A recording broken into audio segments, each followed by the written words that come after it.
Alright, here's a quick update to what you guys have seen. Most of this kind of looks familiar because it's pretty much like it was before, but I have added in the two user selectable parameters there on the right. And since it's dark out, this thing is overpowering the sensor on my iPhone, so this is going to kind of look like crap, but I'll hopefully get another video later. Just to kind of show you, ignore that second decimal point at the top. That's due to some data issues when this first powers up. For some reason the Elm chip can't get the long-term fuel trims right away, and it shows -100, which just screws everything up.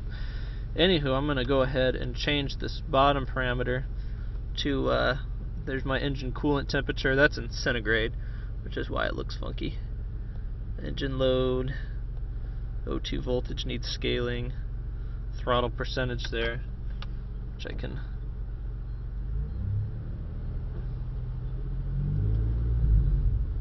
that's fun stuff. And I'm controlling all of this with actually with the steering wheel controls. I have one stripped out over here. I'll give you a shot of that if you can see it. This circuit board here is actually what's inside your right audio controls.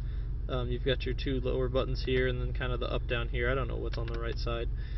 So I use these two lowers here to increment and decrement the parameters, and then the other ones here change the selection. So for example, if you want to, you can move over to the AFC trims and change the frequency or the actual trim. And it's reversed, it's not completely whited out like it looks like on here. That's just because it's overexposed. The X and Y on here, I didn't really mention it in the first post, but that's actually acceleration data.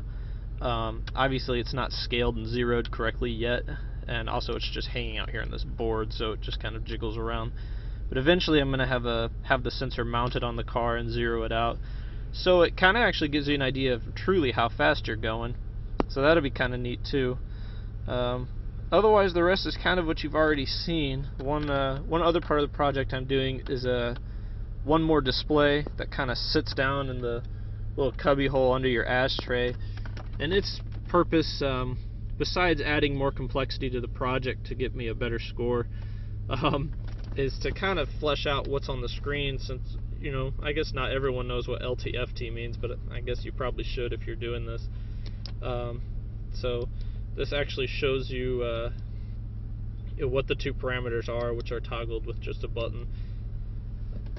Also, you can kind of see right here, right below it, is a USB module, and you will actually be able to log all these parameters that the screen is showing. The speed, the RPM, and then the two user selectable parameters can all be logged onto the computer, and then I'm working on a GUI right now to convert that just into a raw CSV file, much like the commercial scanners do. I've actually been kind of impressed of how quickly the data is pulling onto the screen, because the OBD2 bus on these older cars is usually pretty slow, so it's coming together pretty well, guys. Let me know what you think.